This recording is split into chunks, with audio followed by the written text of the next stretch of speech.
got Dawg House Glass tonight on this cool ass Elev8. I'm really excited about this. Real quick, I want to throw it out there. We got Elev8 dolls. It's our brand ambassador program. Go check it out. You can earn some credits, and more importantly, you get to help me build Elev8, and I need your help. Secondly, go check out Elev8 Veterans. If you know any veterans, have them go check it out. We might be able to help them out. We might not, but you don't know unless you ask. Anyways, let's get into this interview with Dawg House Glass. All right, welcome to Elev8, and we got Dawg House Glass here today. Thank you so much for joining us. Welcome. Thanks for having me. I appreciate it. My pleasure, man. First question is, how did you get into glass blowing? How did you get into this crazy adventure? Oh, wow. That's a whole nother story right there. Well, I had an accident to where I almost lost my leg. And holy shit. It was a bad motorcycle accident. And it made me look at things through a different set of eyes, I guess, so to speak. Like I probably should have died in the accident. And it took me a while to learn how to walk and everything again. And throughout that process, throughout that downtime, I got really good at a few things. One was gaming, bring it. No, but the other one was kind of examining myself and kind of deciphering things that I probably need to adjust or change, or roads that maybe I need to back up and go back down and stuff. And it ended up being the creativity side, I guess. And through that downtime, I just ended up meeting with a friend to go over like some stuff that he wanted to talk about over his house. And we did. He went outside to smoke in his garage. And I went out in his garage and he had these torches. I seen these torches set up and I'm like, what the fuck you got going on out here, bro? And he goes, what do you mean? And I'm like, what's up with these torches? Like, it just seemed like weird. And he was a homeboy. I went to high school, you know, so I would know him. And he goes, oh, I've been blowing glass. I'm like, what are you talking about? And he goes, I've been blowing glass. Like, remember all those like pipes and stuff we used to buy when we were younger? We used to get like cases of them from different people and stuff and sell them to our buddies, glass blowers from up the hills. And I'm like, yeah, you're trying to do that? He goes, exactly. And I go, show me. And he did. And next thing I know, the sun was coming up and I've been fucked ever since. It kind of bites you like that. It bites you and just sucks you in, or it bites you and you run away like, fuck that shit. And so it sounds like you got infected there, huh? Yeah, big time. And I appreciate it for it because I wouldn't change anything. I really wouldn't. Hell yeah. So how did you get your glass name? Oh, well, my last name is Dawg, D-A-W-G. So like I'm always in the dog house, you know what I mean? And that's in a good way. So it just really fit, you know, because anytime anybody ever asks, you know, oh, late, like where's Bob at? I'm always in the doghouse. And that's what it was. I mean, my man gave my garage, it was the doghouse, you know. Mm-hmm. That just all kind of went together. So Dawg House Glass was created right out of the rip. Right. Hell yeah. That's really neat to have that unique last name paired with a dog house, a common term, and then bring it into you. That's pretty cool. Did you have a mentor when you started blowing glass? Not so much like a mentor, because like I was in construction, so I did brand new construction plumbing for 20 years. And in doing that, like I wasn't really following like glass blowing, not like it's even was followed then like it is now. It was still a little bit more secretive, you know what I mean? A little bit more under the cuff and not so much out there. So I wasn't really familiar at all. I kind of, when I found out from my buddy about it, it started opening my eyes to different people around the area that did that sort of thing, you know, that fucked around any kind of fire whatsoever, whether it been soft glass or whether it was hard glass, it didn't matter. It was anybody, whether they're on a torch or a stick. And I started meeting some different people. There was a place in town, Reno, Nevada is where I was when this all happened. And there was a place in town called the Burnt Knuckle. What a great name. Now it's still that name today. Jason Lennon really cool guy. Still blows glass today. Goes under linen glass, I believe. Really, really super nice guy. He they let people come into their establishment, which was a huge soft glass facility that had a huge octagon table with like 8 stations around it in the center of the room where glass blowers could go play, And they would rent out stations for $20 an hour or something like that. Have little red maxes or little alphas, not alphas, but little small torches. Yeah. And I went and got some time and kind of messed around just so I could be around the environment, hopefully, of other glass blowers, and got to see him kind of think around a little bit. Asked him if I could pay him for like a one-on-one, or pay him to let me watch him work, for a couple of days. And that's what I did. Basically, I just got to watch him completely go through the whole process of building something out. And I guess you could say that he kind of, in his own way, in that process, like became like a mentor of mine. But I never really worked under him at all. I never really got to work under anybody. And he was doing soft glass, right? No. So he did too as well. But see, he worked there. The owner of the place, I forget his name, Adam. But he owned the whole building, and Jason and him had a deal to where I think he managed the Boro side of it, you know what I mean, which was a quarter of that building. And Jason was just kind of on his own kick and stuff. And like I said, fortunately, when I met him, me and him kind of hit it off, and he helped me in a lot more ways than he even knew. So he was kind of a mentor of mine. Hell yeah, man. That's really neat. And so how long have you been behind the torch now? When did you get started? It's funny you say that. I just had my birthday. What's today? All right, so it just hit my birthday on June 6th. And that's my mom's birthday. Happy birthday, man. And a crazy happy birthday, Mom. And a crazy day we should all remember, and that's D-Day. Yes, 100%. 100%. So it's just pretty wild. Like it's been 11 years. 2010 is when I first touched the torch. So it's been 11 years now that I've been on the flame, and it just seems like it's went by like within a flicker, just that quick. Man, what a term. We're in glass playing with fire, and like you said, it's a flicker. It comes and goes. It's that bright, but it goes that quickly. Very, very quickly, yeah. What classes, or if any, have you taken, and do you recommend taking classes? I know you said you had taken a couple days, but that sounds like it was just to watch the guy, not necessarily delve deep. Yeah, no, when Jason let me watch him, like I didn't have a fucking clue what he was doing, man. Like I barely knew how to attach punties to stuff at this time. Like, I mean, I literally just was borrowing the torch. I hadn't even bought my Red Max yet. Like, it had only been like a few weeks or a month. Like, it was really funny. But I later took classes. I went probably 3 years before I took a class.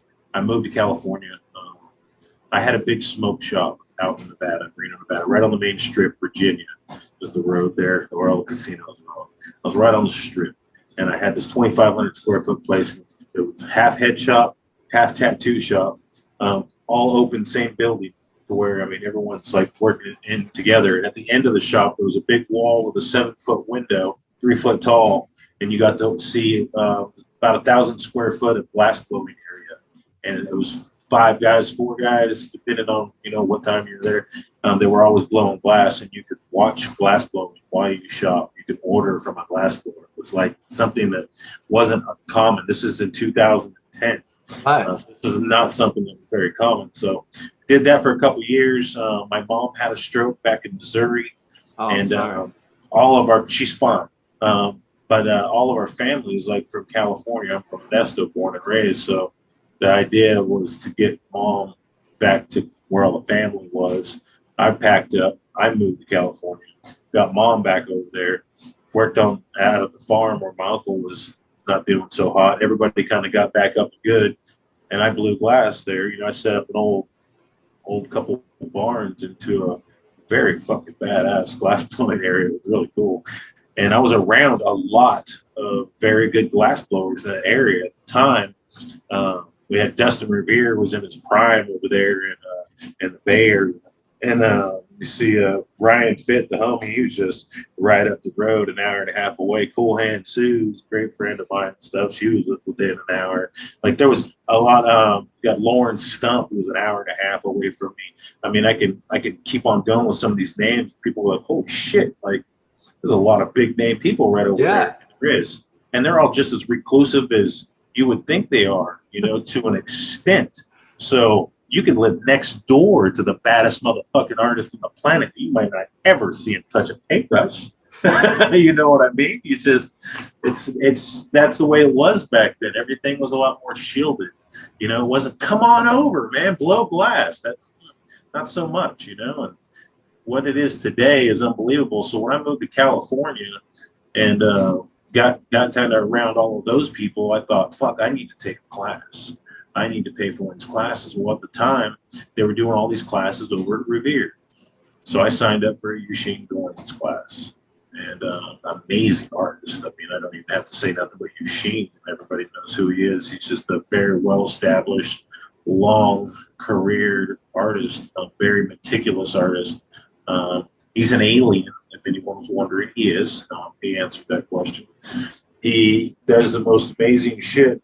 People shouldn't be able to do the shit that he does, and he does it flawless while answering text and questions.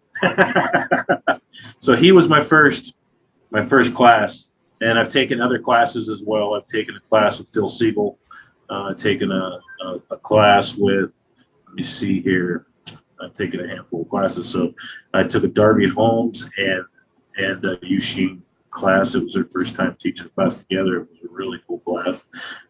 Orion Glass, which is Dorian, I took a class from him. Mark Lammy Glass, took a class from him. Trying to think, because I know there was another one or two that I'm probably forgetting. Some of these classes I took from Cassidy, which is known as Les Moore Glass now, and he had a place called the Foundry over in the Bay Area. Amazing facility amongst all of these other buildings and stuff that were all doing different things. And he had different artists and stuff working there. And he brought a lot of artists in, or we took some of these classes at some amazing pricing. But I mean, they give you food and like everything. We're in Cali, right? So like everything was gave to you. It was a different smorgasbord, you know, not just food. So like they really laid it out for everybody and took care of everybody and made the classes like to where you didn't need to leave nowhere. You just bring your shit and soak up as much as you possibly could from these amazing artists. Man, that's cool. So you, with those classes, you've really taken a lot. So I'm going to imagine you recommend people to take classes. Oh, I'd say it'd be one of the smartest things that you can do is take a class. And even if it's something that you don't ever plan on doing, or it's not even something that you plan on doing right now, take the class. Take your notes. Take really good notes. If you're allowed to video record. Do all that so you can go back and relive every single ounce of it whenever you do decide to do it. Because I plan on doing this when I'm 80 years old. I plan on being in a class. I'll be a different Bob. Right. The whole thing with it all is you're never gonna know it all. You're never gonna be able to do it all. So you know what? Grab every bit of it you can right now, because you'll never know when a time might come to where you're not stuck on your little proto rapid rig spoons or whatever it is you're doing forever. You know, you might just all of a sudden be doing whatever it is that you want to do, and then you can pull out those things out of your arsenal and really take off in another direction. Hell yeah, I like that. Where do you get the inspiration for your creativity in your glass? Everywhere. You know, I'm inspired by others a lot. Like just like most of the people out there right now. I mean, we're all stuck in mixed media frenzy of Snapchat, Twitters, and Instagrammy books and shit. It's a horrible world that we live in right now as far as social media, but it's full of such amazing things. And whether it be digital art or performance art, music, just live stuff, man. It really doesn't matter. It's all captivating in one way, shape, or form, and it's just a piece. That's all it ever is, too, man. It just takes a piece, a sliver of what somebody's doing to you're like, oh shit, and you're gone. Like that was Right. it. Like that's all you needed. You know what I mean? And you just thought of something. You want to go put something together, and that's where it comes from with me. Me and my shopmate Gage. We bounce a lot of shit off of each other all the time. We were just doing it this morning, and through both of us, like him seeing all the stuff he does out there, and me, as far as like the arts we're talking about, yeah, our minds usually race in a lot of directions. It's pretty cool. Yeah, yeah. I like the what's the word? It's not companionship. Maybe I'll use that for now. But the companionship you and Gage have, you're both your separate artists, yet you're working together, as one role model, and it's just a really neat thing you guys got going on right now. Oh, thank you so much. Yeah, the collaborations they've been happening with artists for a long time now. Like I said, everyone kind of came back from that kind of closure, and the walls, so to speak, have been knocked down. To where a lot more artists are really doing a lot more with people they probably never thought they would, and so much more public levels. As far as what they allow people to film and share and everything these days. So being able to find somebody everybody's like, I want to collab. You can want to collab with, like, say, your dream person that you would collab with, and it just ain't gonna work out. It might, but there's just everyone don't mesh real solid good. You know what I'm saying? Like, not every artist is made to work together, even if it's just for that one piece or it's for 100. And I say this because I've worked with a lot of different artists, and it don't matter if it's just your guys' styles, or if it's like maybe you guys got you guys just don't click upstairs. You know what I'm saying? I don't know. It could be fucking hygiene. Like, that man, as far fucking, you know what I'm saying? Like, everything, there's so many variables when you talk about getting people together and forcing them to be friends, right? Not Facebook, not Instagram, real shit. Real shit's gonna happen. We're gonna argue a little bit. Wow, we gotta agree, disagree. In person. You know what I mean? So it's a whole mess of stuff. Now, that all being said, that we just talked about, that's just to be friends. Now we got to make shit together. Now we got to create art, magic, amazing together. We got to do. That's not just shit you just whip up. And when you do find stuff like that, there's a reason why I'm saying this. When you do find something like that click, you ride that fucking bitch. You know what I'm saying? Like, you guys need to, it's your duty to go and create shit for people, because that click is there. And me and Gage have found that. I've only found that with a couple of artists, and he's one of them. It doesn't matter what mood he's in, I'm in. Like, we could both bring people back, bring ourselves back to an even keel. When we're off on something, we're real quick to tell the other one, like, hey, what the fuck are you doing? Oh shit, my bad, man. Like, we catch each other's mistakes as much as possible. We're opposite. It's really weird. But when you find that shit, that sounds like we're talking about a relationship, and it is. But it is. It's an artistic relationship, you know what I'm saying? And it's a fucking dance. I tell people all the time, they're like, what's it like blowing glass? I go, it's like dancing. They're like, I suck at dance. I go, you probably suck at blowing glass too. But the point is you can get better. You know what I'm saying? Right. Practice. Eventually, you'll walk on your own feet, not mine. But yeah, whenever you find that sort of thing, that click, I think it is really your given duty to create some amazing shit, even if it's for a short time. Really put it out there. You see that from several artists right now that are out there doing just that. That are just, they fucking kill it. Like anybody that works with salt, for instance, they fucking kill it. You know what I'm saying? They just fucking kill it. If you've ever met him, he's a very, very amazing person. His personality, his demeanor, just really humble. It's hard to not get along with somebody like that. I've not met him personally, but of all the interviews I've been doing, everybody that brings up his name, it's just, and I think that's why he is who he is, because he puts his all into it. He can communicate back to people, and he makes those relationships happen. So yeah. And then he's an amazing artist to boot. That's a really good little bit of icing on that cake. Right. Do you have a preferred style or technique that you really love? No, I think like I try to be like more all over the place. I get stuck doing like a lot of honeycombs. Like I really love fucking honeycombs. I always have. I don't know why. Just all the fucking dots.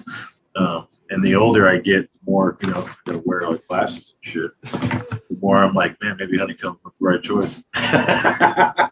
No, but I do find myself doing that. But I find myself doing a lot of different things. We're constantly like layering colors, and kind of evolving different ideas, and not trying to get stuck on the same thing. You know what I'm saying? Mm-hmm. With me and Gage, it's different because now I find myself in certain areas. Again, whenever you find that mesh, what makes a good team is being able to evaluate everybody equally, determine what their pros and their cons are, and position them to where they're going to do the best for everyone on that team, including themselves. Mm-hmm. So in doing that, we only got to work with two people. So that makes it a little bit more cut and dry. So whatever he's good at, he does, or better at, he does. Whatever I'm better at, I do. There's some things that you run into with artists they have as far as a style. Like I do a lot of sculpting, but he does a lot of sculpting just the same. We both sculpt. I do a lot of teeth. That's a salt class. That was the first class I took. It was a webinar, live though. But yeah, that's what got me hooked on the whole teeth thing and sculpting. So we've scoped out horns and stuff like that to where all his horns are non-sculpted. So there's certain things like that we put a lot onto things to where you got to be the person to do it because that's your thing. You know what I'm saying? Mm-hmm. Like Salt, for instance, like all the sculpting and the teeth that's going on anything he's collabing with, he'd be the one doing that. Like we already know, he's the one that slam dunks. So that's kind of how it is with me and him. We just find those areas and then we just rock and roll. It turns into a sort of a production line, no matter how heady that it is. Like you orientate everything as far as the way that you prep your build. Prep is everything. 100%. 100%. That's with anything you do. This all transfers over to several mediums. This isn't just about glass. Even when you were a plumber, you had to prep the house out right. You had to lay it out. Everything. Yes. The more prepared you are for the task at hand, the more that you're going to handle it up. And being more prepped with something, you're going to have more confidence because you're going to have a lot less energy that's being wasted on you freaking out over little bitty problems that occurred during your road because you were ready for them. You were prepared. So in doing that, you got so much more fucking energy that's coming through for you, seeing other things you wouldn't have saw or trying something you might not have tried. It's almost like a drug, you being prepared. And it sounds crazy, but try it.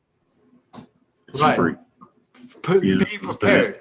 And I think that's a big thing. If you fail to plan, you plan to fail. So having the being prepared is going to create clean welds. It's going to create you're going to have two, horns that are the same rather than put one on and then try to match one. Like symmetry. And I mean, that's all goes like what you're saying. We prepare, you know what I'm saying? People don't sometimes think about some of the simple things like that. Like I want 4 things that are the same. Start off with the same amount of material when you start. Prep 4 things the same. And then when you build it, like say it's a horn, start with this much, 2 inches of material on every one.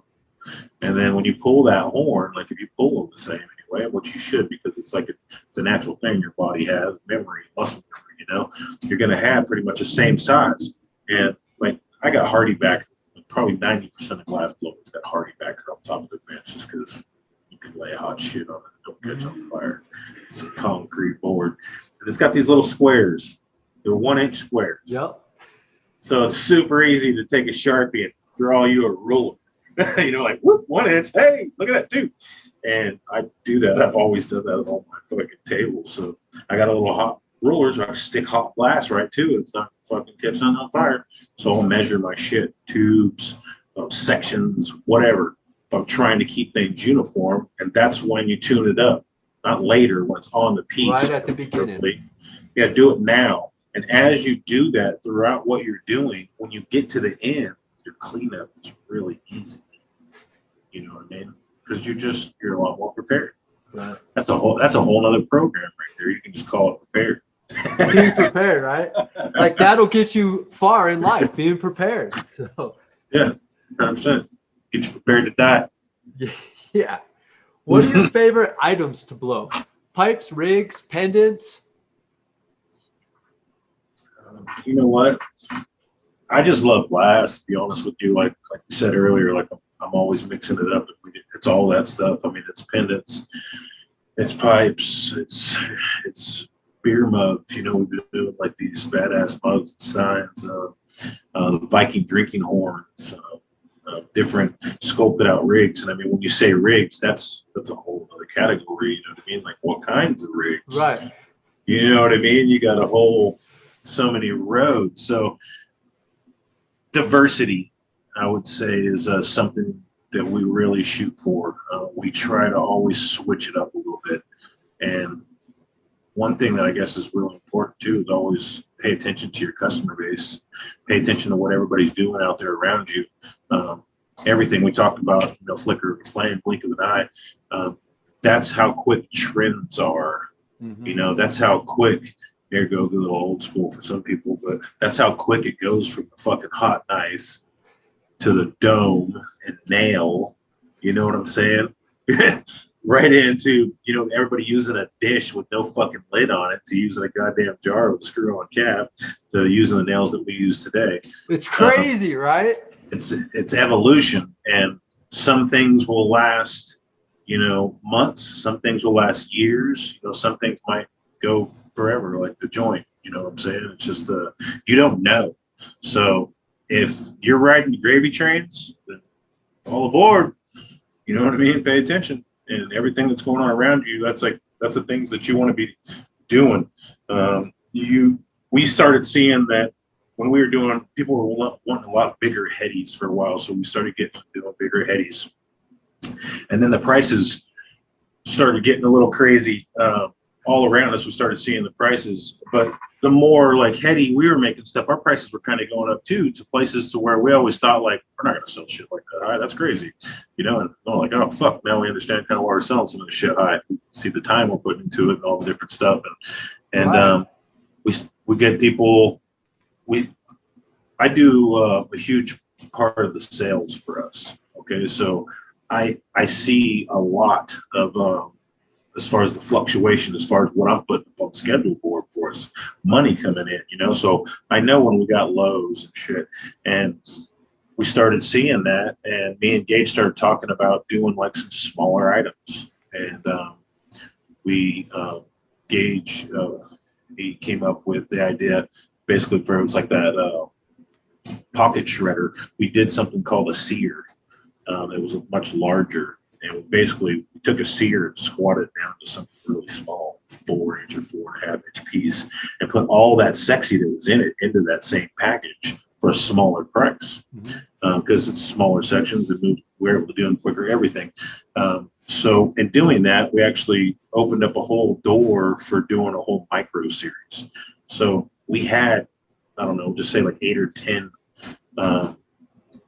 different items that actually they had their own series, and in those 8 or 10 items, they were all bigger items. So we're just like, we'll just micro series these down, same item, give them another name because they're micros, like seer turns into a pocket shredder, or the offset screamer now is a lot lizard.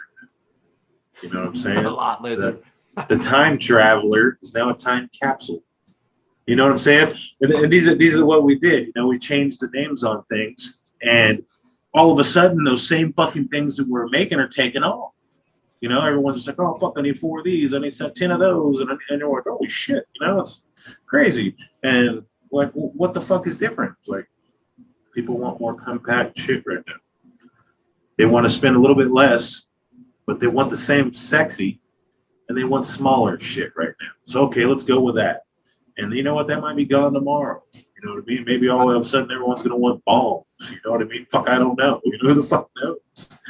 We turn right back into a flower world. Like all of a sudden everybody just starts, get backing off of dabs. I don't ever see that. But you know what I'm saying. Right, you just don't know.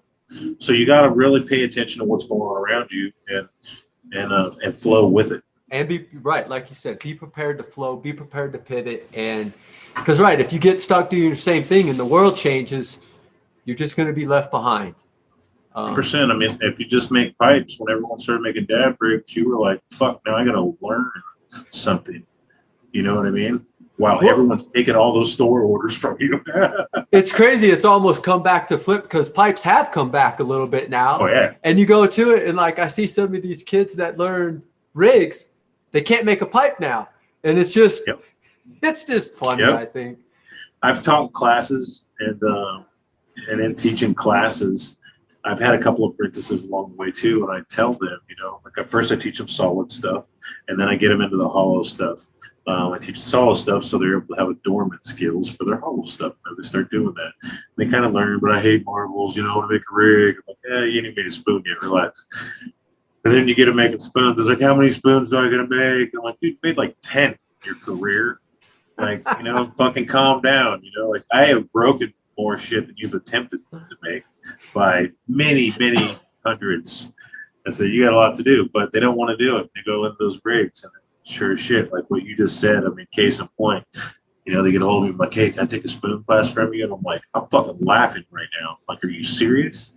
You know how many times I'm going to beat you to death with a spoon? Just make them and you go whine about it.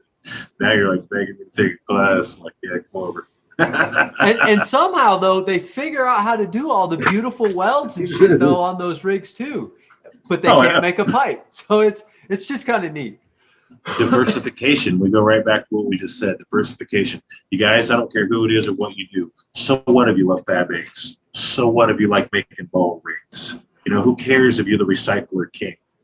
Do some other shit. Make some badass marbles. Go and make some gangster ass fucking, discs or something, some crazy sculpted work, some pendants. Go make some cups. Switch it. Do something different. Do something easy if that's what you got to do. You know what I mean? Go make some one-eights. I don't care. But if you get, just like we said, if you get caught up doing just a certain thing, just a one. If you're a one-trick pony, no hatred towards the glassblower. But if you're a one-trick pony and that fucking quarter and that pony ride comes up, you're screwed. Mm-hmm. Because right now you need to be educated again. And we're educating you right now. Be ahead of the fucking storm. Right. Stay diversified. Keep building the skills. Because you can always build your rig and then you can keep finding things and adding on to it. And it just keeps opening up your thing. Just keep 100%. Learning, keep building. A lot of art or new things that people find usually is not usually, but a lot of times they find it by accident from a mistake. They find, oh shit, I need to do this. You know what I mean? So hours equal powers. Put it in. Put that time in. Don't whine about it. Nobody cares. Just do it, man. Just get over it. And then that gives you the ability to, once you get it, you can step out your threshold, your skill set. And even though it breaks, you might understand why it broke or where it was rather than, because you got to develop those muscle memories. I do believe. 100%. 100%. All of them. What's your favorite color to work with? Oh God. Right now, North Star Glass. Not a color. Well, there's North Star Yellow, but like everything in their fucking palette. We use so much of everything. I don't have an absolute like favorite. I used to have like go-tos, but like Serendipity used to be like my fucking go-to. But these days, with them, no one really making tubing except for like PDX. You're really, for the most part, greasy glass, I think. A couple of the other people don't, Aurora. I don't know if they make tubing. No, I don't think they do. But anyway, the tubing's not being made by the bigger companies right now, as far as North Star, Tag, or anybody else. So it's got everything back to like rod status for everybody. Mm-hmm. Everybody's kind of a lot of people anyway are kind of a lot more on that line and liking different hype colors that are out there. Although I like a different bunch of hype colors, I find myself always drawn back to stuff like experimental green. Ooh, I love that one. You know what I mean? And I mean just some of the older basic colors and wrapping stuff up with different colors. Like taking red Elvis over white. I love that color. and making honeycombs out of that. You know what I mean? And introducing, a lot of these times when we layer, everything's a lot more layered. There's no single colors too much these days with what I'm doing, unless it's like horns. If I'm doing horns, a lot of times it'll be a single color if they don't have a UV to them. But we've been trying to introduce what UVs that we have available, but we've been trying to introduce those into all the double, triple, quadruple layers that we do. It's been quite nice. Oh yeah. What color would you prefer to stay away from? You mean like used? Yeah, you're not going to use it. Like, I don't want to touch that. Oh man, there's a lot of jokes out there. If you've been in the glass world for any amount of time, there's definitely a lot of different shop talk jokes about different check. You hear about like alien check, watch out for alien check, which is alien tech if you're a glass blower. There, you hear about baller check and people got names for things too, you know what I mean? Like you see the electric blue velvet, I think was called Dream Crusher. A lot of people are calling that Dream Crusher for a while.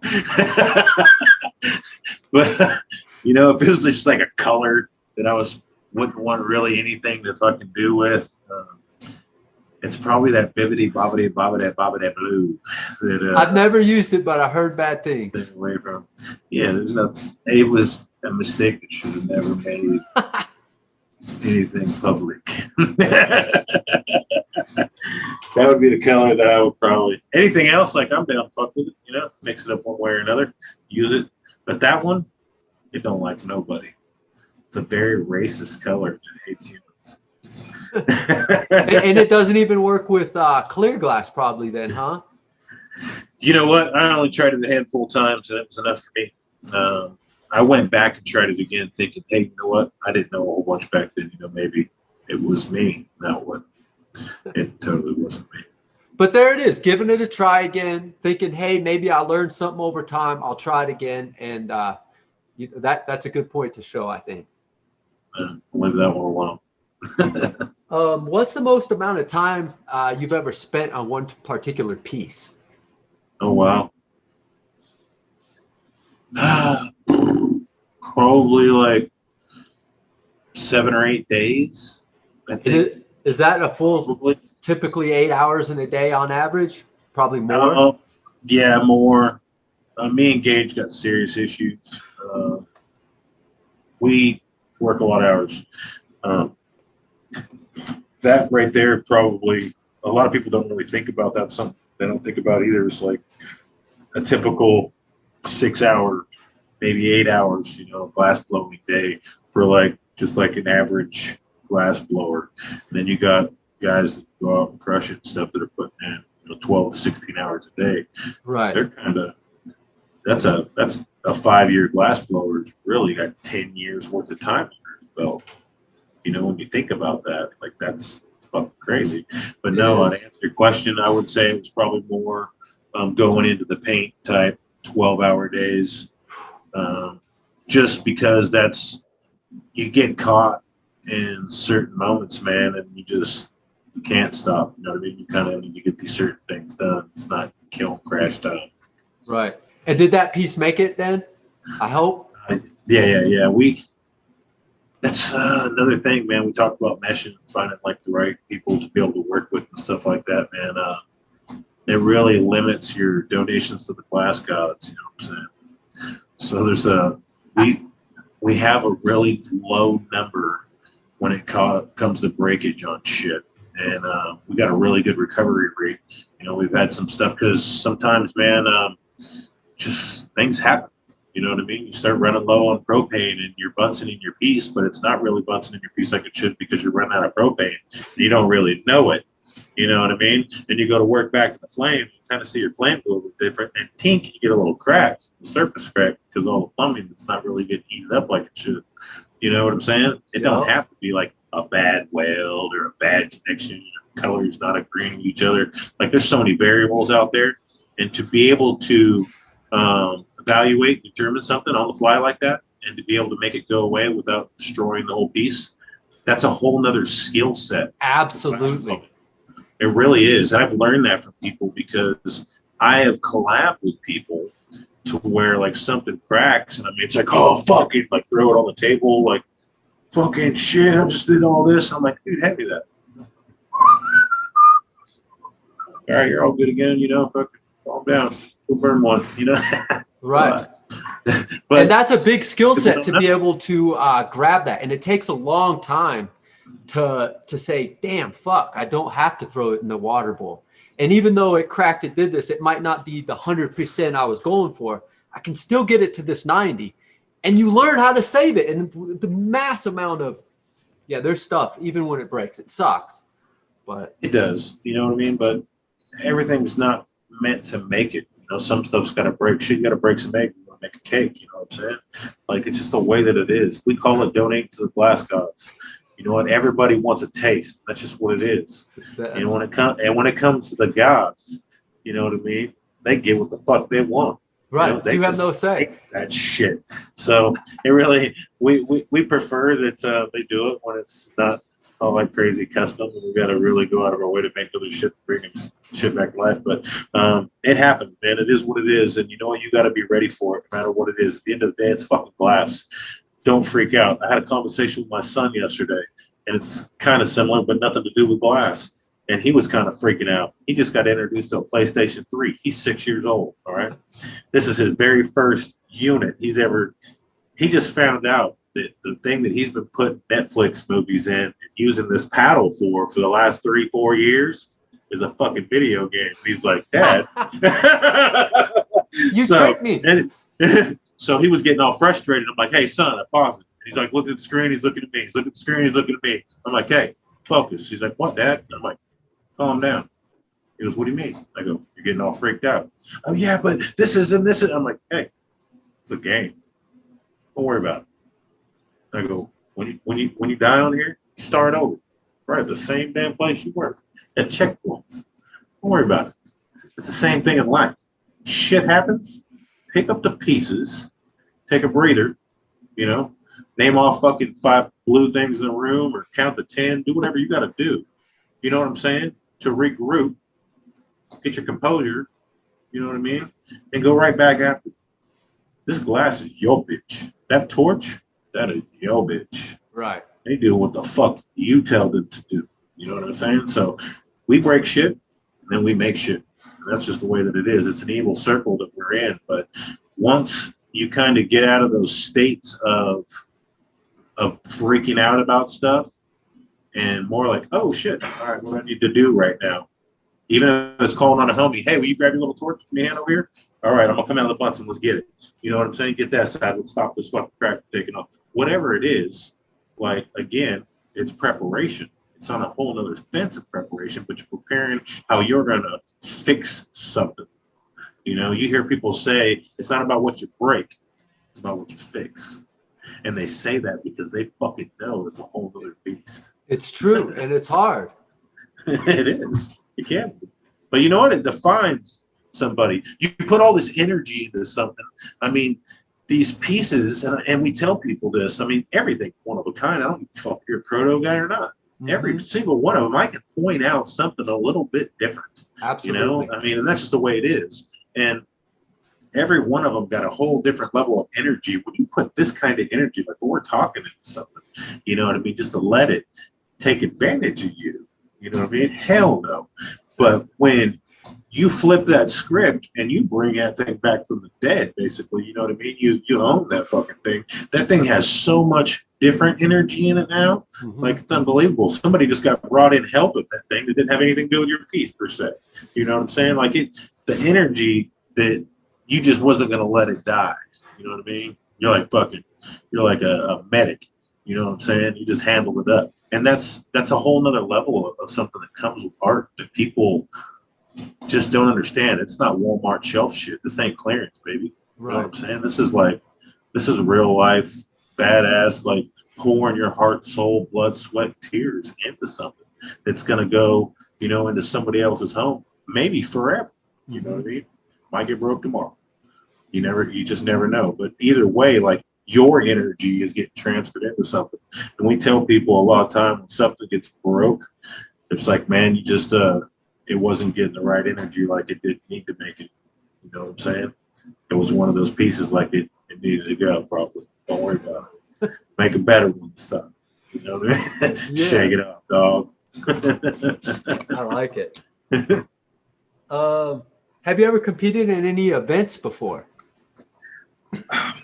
Not a live event. It was I did one thing ever. I'm not about competing. And that's a whole other thing. But I was a run what you brung type event. You know what I mean? So it was at Las Vegas, and it was like a shot glass competition. So you bring in shot glass, and they all get put on display. They all get judged and shit. And I took second place in the shot glass competition. But hell yeah! As far as like live stuff, I've always had I don't know. I've always kind of been pushed away from that because there's a lot of animosity that gets involved in that stuff. And I mean, it's from the dirt to the door, man. It's from the competitiveness to the type of judging that's going on. And, I mean, there's just so many variables in there. And I've seen people literally like lose their shit, much less friendships, lose their shit over some bad judging. You know what I'm saying? Whether it was very blatant or not, you know, whether the other person's like, hey, man, you're right. You're going to have this first place because I know I didn't win that shit. It doesn't really matter. Like, it can be like kind of crazy. And there's really nothing, that big giant $250 check or fucking whatever, your torch, whatever. I don't think that that's worth it to me. You know what I mean? To get potentially maybe into one of those weird gray situations. And how horrible would that be to go and compete? And I'm not knocking anyone that does this. For all you guys that do, please don't stop, man, because I love watching you guys do it. Me too. It's just not me. You know what I mean?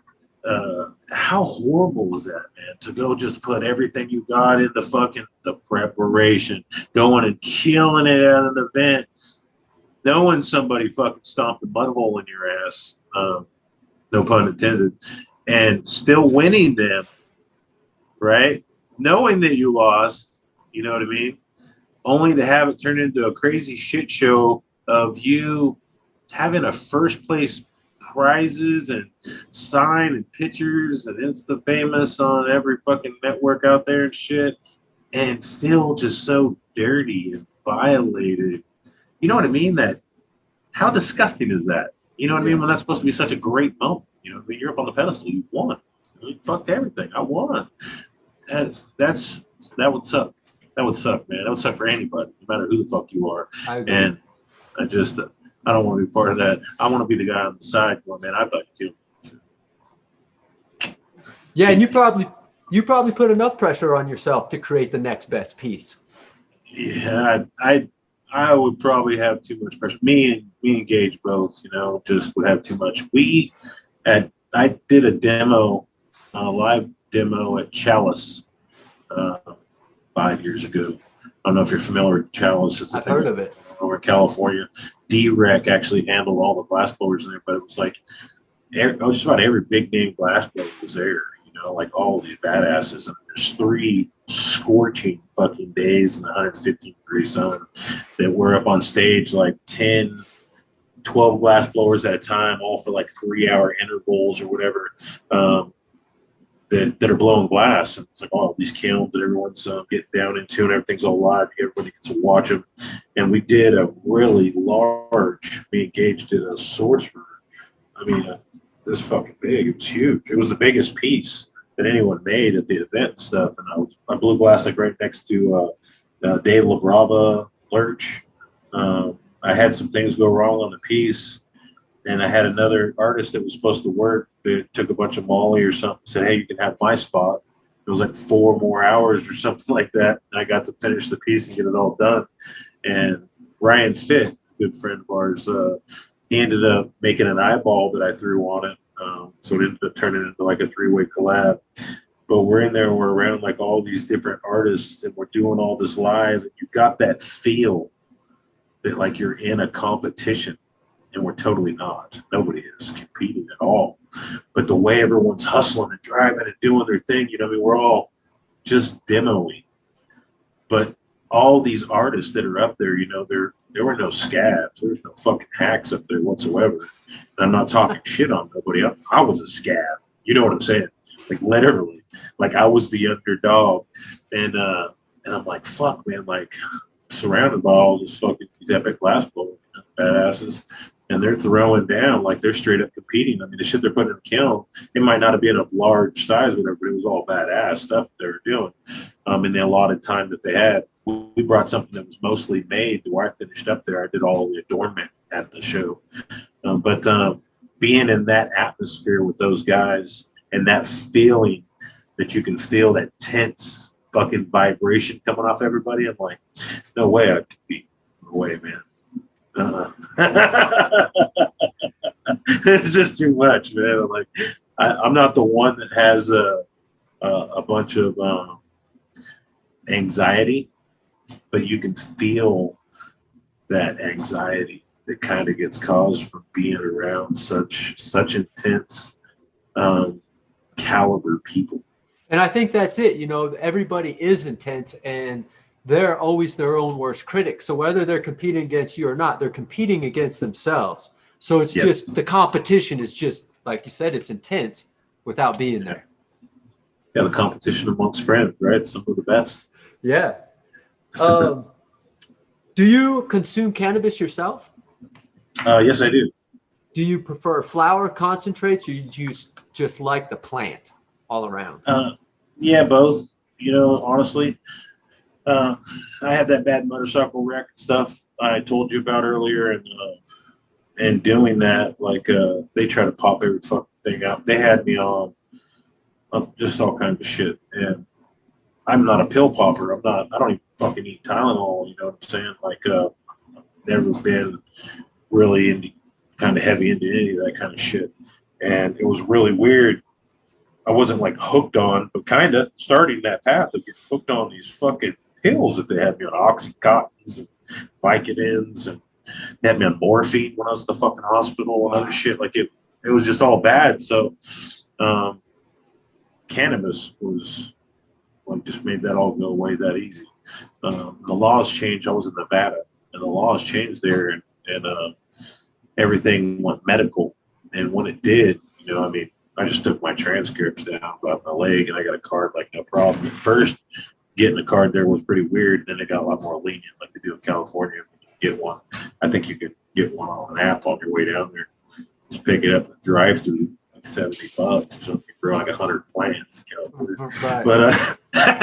But now I got my card, was able to handle my own things. As a kid, growing up, I kind of bounced around from different homes and found myself in a position to where with one of my relatives, I kind of started learning a green thumb very young. You know what I mean? I wasn't at an age that could be left at home. And when he had to leave, like I needed to go with him. So it was like, hey, look, you're doing this now. And so my green thumb that I got young only grew with me. So when it became legal, like I was already prepared. Again, we talked about diversity, right? That was one of those things that I had in the backpack where when it was time, oh, fuck yeah, I got this. I know this.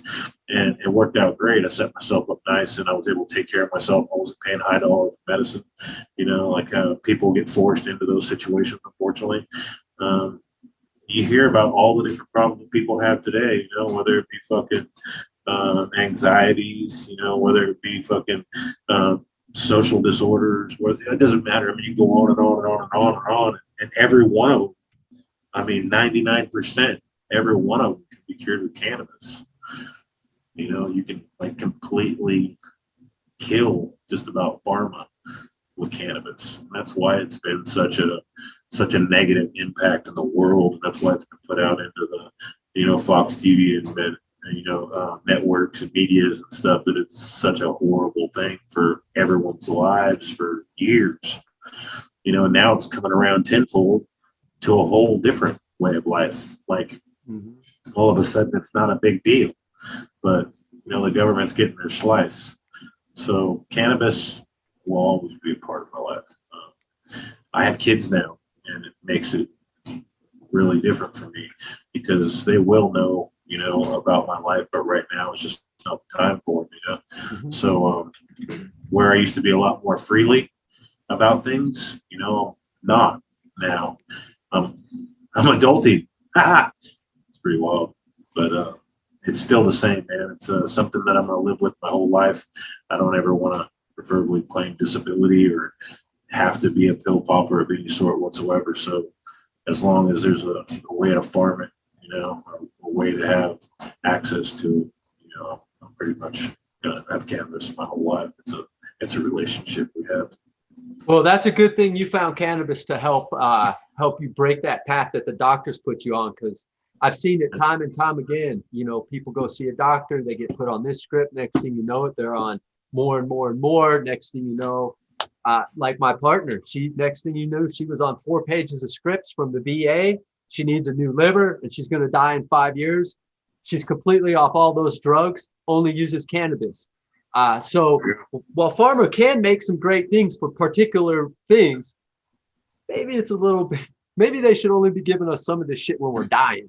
Like, yeah, it seems like they create shit to get you off shit. You know, it's always like that. Oh, that one's not working for you. Well, I got something else to get you off that. We'll put you on this shit. It's like, hold on. Like, quit making shit. Right. Oh, calm down. But yeah, you could probably get rid of a good percentage of it, you know, good 60, 70% right out of the gate with administering cannabis and as a replacement for a lot of that. I would guesstimate. Yeah, I wish they would. Well, they are opening up more and more states. So one day our federal government that controls us all will hopefully see the light. So, well, they dropped it federally. They did drop it federally? Yeah. Well, I'm behind then. So that's a great thing. That's super great. So we're making progress. We are making progress, 100%. We're the 11th state, and it actually did not go to it didn't get voted into office and stuff here like the 10 states prior to us. It was actually put right up by the House of Representatives and voted in unanimously. And like it was, everything went, I think it was like 4 days or something like that, or a week. Like it went from desk to desk to desk and signed off by the governor here. That's good. And so I think from the fight from the beginning to where it's starting to go now, it used to be like you have to be a medical state or you would think they'd be a medical state for X amount of years before they'd even consider recreational. I mean, there's states that are going recreational before they're going medical. So the world's changing. Absolutely. It's a lot like prohibition. You know, when they first made alcohol legal, you could only get it from medical. And so, what can we look forward from you in the future? A lot more role model stuff. That's for sure. Teamwork makes the dream work. So there's going to be just a lot more designs and ideas and creations and stuff that are going to be coming from us. Right now, it's a majority, pretty much of everything that we do is me and Modified Creation Glass, which you can see behind us that's being engaged. Is our banner from Las Vegas.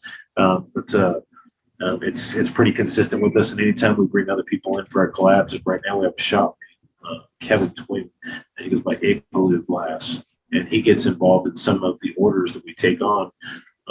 We've taught him a couple different things for things that get worked into our orders that he's doing, and he's like signature. He does a lot of Puffcos and Cartas and stuff like that, those tops. So we do blasted ones and worked ones and stuff like that, and work them into orders. So anytime we work with another artist like that, it automatically gets kind of rolled into role models. So role model glass is ever so growing as far as that's concerned. And we hope to just be able to reach out to more stores and get into more customers' hands, across the globe. We put a hashtag worldwide down a lot because we're in a lot of different countries as well as states and stuff across the United States. So we want to be more of a household name. That was always my thing as Dawg House Glass. I told people I don't want to be a household name. I want everybody to have the opportunity to buy something of mine.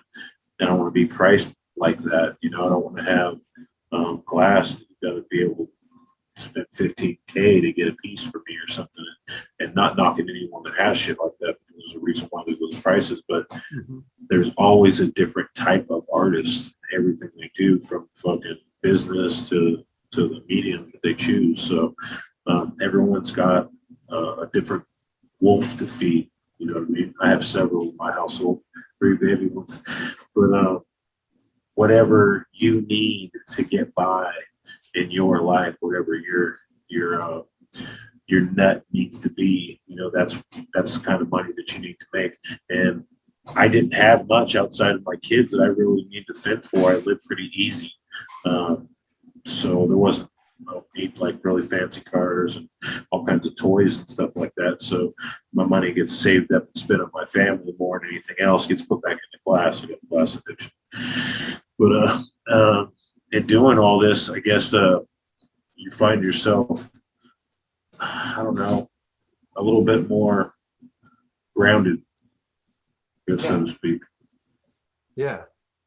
Do you find that you still have the same love and passion today as when you first started glass? I don't know if you can. It's a loaded question, huh? It is. It's and simple, anyone that knows they can't lie. Like, you ain't never gonna feel that way. It's like the first time we had sex and shit. It's like a new girlfriend. Like, you guys are hot to trot for a few weeks, and then it's kind of like, oh shit, I didn't know you farted in public. Oh, you just rubbed my face with your butt finger. Okay. You know what I mean? Like, there's things, quirks that drive you maybe batty. You fucking things like, oh, you wear plaid. You're a lumberjack. Whatever. Like, you guys start finding out things. Maybe it's not going to work out, or maybe just the things you find out make you even stronger. But you know what I mean? It's like, it's all new in the beginning. It's hot. It's fucking seductive. It's amazing. You want to tell everybody about it. Showing everyone pictures and shit of your garbage. I'm fucking talking to you, motherfuckers. All you watching, it's garbage. That's all right though, because I had the same garbage. Don't trip. We all have it. We all have it, right? I'm just playing, and you need to enjoy that. Maybe not post every one of those to your Instagram, just so you can delete them 2 years from now. But listen, be proud of your shit, because if you're not proud of your shit, it's not ever gonna get better. Right. Be proud of what you're doing. You are who knows your levels of achievement and what's going on. You share with the world what you're doing. We also know about your levels of achievement. Like, yeah, go back 10 pictures. That shit was jank a little while ago. He's finally got those welds down. Somebody got a mini torch. You know what I mean? Like, you see things like that. You know what I'm saying? But yeah, it's important, I think, for us to put ourselves out there and to let everybody kind of see exactly what's going on. It keeps you humble. Mm-hmm. Yeah. Do you have any shout outs you want to put out there, or did we miss anything that you'd like to add? Shout outs, role model glass, baby. No. If I was shouting out anybody, it'd be all the people that are making us all of our colors and our clears and allowing us to do what we do. You know, and it's really easy to say thank you to all the stores that support us and all the people that collect our art and all that. But you know what? If you go even a step further back, man, to thank people like North Star and Tag, and you know, Molten Aurora and Greasy Glass. A lot of that all comes back to, like when you say Greasy Glass, some other people, a lot of those people get cold right back to what we're saying, like North Star Glass Works and Tag and Glass Alchemy. Those I want to say are more the top. You got Roger Perrymore. You got people that are distributing that shit like no one's business. I mean, people talk about Mountain Glass and ABR Imagery, UST, who brings in like all the clear, I believe, into the United States, period. Like they're the go-to people that gets distributed to all these other places through them. Mirror over at Lampwork Supply. You know, people like High Volume Oxygen for doing what they do to allow us to be able to go that much further out there and to build ourselves that much stronger, not having to waste the money that we're wasting on other things, you know, like renting our trailer. Right. You know, so do you have a oxygen system then? I do. I have HBO. Me too. I think it's one of the best. Smart, super smart. People, you know, people ask me if I were going to give advice to anybody, what kind of advice would I give? And I tell them, invest in yourself. Yep. That's what you invest in. You know, when you make a bunch of money, don't go and buy you some fancy ass fucking boat or fucking brand new cars or, you know, whatever it is that you want to go buy. You know, go and buy you $1,000 of color. Go get you a bunch of tube and rod. Go and get you cases of clear, 2 of every one that you need. Stack them up. You know what I mean? For a rainy day. Yep. Invest in yourself. Because life is full of this fucking goddamn ups and downs. And if you don't prepare for that down, when you fall, it's going to fucking hurt. 100%. Take a class. Take a class. You know, I mean, that's important. People are like, oh man, the class was $1,000. They're like, yeah. What's 6 months to learn that? Yeah, so what? You know, think about the money, how many times you make that $1,000 back from what you'll learn from that class. If you're just going to go and waste it, don't take the class. Well, yeah, take the class. The artist needs the money too. Yeah, somebody's still going to get paid out of the deal. You know, like if you don't know what to do with your money, might as well go to somebody's going to need it. No, but do it to better yourself. Do it to better those around you. I mean, the people that follow you. There's so many ghost followers out there, man. It's like unbelievable. I got thousands of people that follow me on my Instagram. And if I put out a post, you know, if I can ask them for $1 from every one of them, I'd probably get like $20, you know, but not really. I'm just saying they're not. You're like, fuck, man, 26,000. I mean, shit, oh, that's 26 grand real quick, you know. You know, Jumbo Jack, everybody getting right. Everybody's ghost. But there's so many people that are actually watching people. And like we talked earlier, kind of watching you change and evolve as a person, you know, in that organic atmosphere that you're in. Sometimes people are volatile.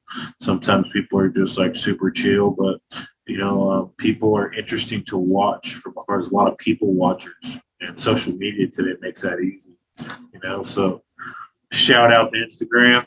I don't think I would have ever heard somebody shout out Instagram, but hey, you know what? Hey, nobody can lie. They're getting you motherfuckers paid. There's so many people that get paid through Instagram, like through the years of raping that they've done both ways. You know, us to them to us. Like Instagram has been a really, really good revenue source, you know, for people. But ultimately, no, I'd like to just, like I said, thank all people that are making everything a lot easier for us as glass artists, being able to do what we do today. Without them, man, we wouldn't be able to thank all the other people or shout out other people. Kind of the source, I guess, you know, it's like taking it back to the sand, you know, true appreciation for these guys. I mean, you go and see these guys at events, man, go hug your fucking tool makers, because there's only a handful of them. When you can name all the tool makers in your trade, that's way too low. You know, there's not that many. And same thing, like, I mean, just few names. I just spouted off pretty much all the color makers. That's it. You know what I'm saying? Almost that's one all hand. We got. Yeah, shit can happen overnight.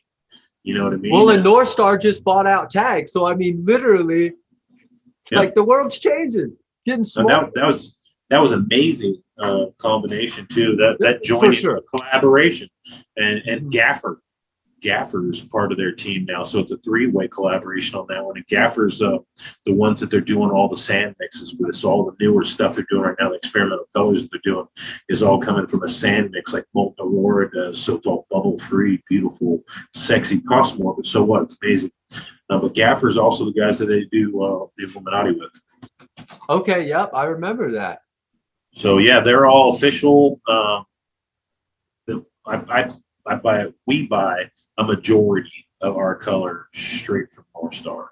Yep, me too. You know, anybody that's in this business for the long haul, I'm going to tell you right now a little hidden message that most people just don't really get. Go to the fucking source with everything you do. Closed mouth does not get fed.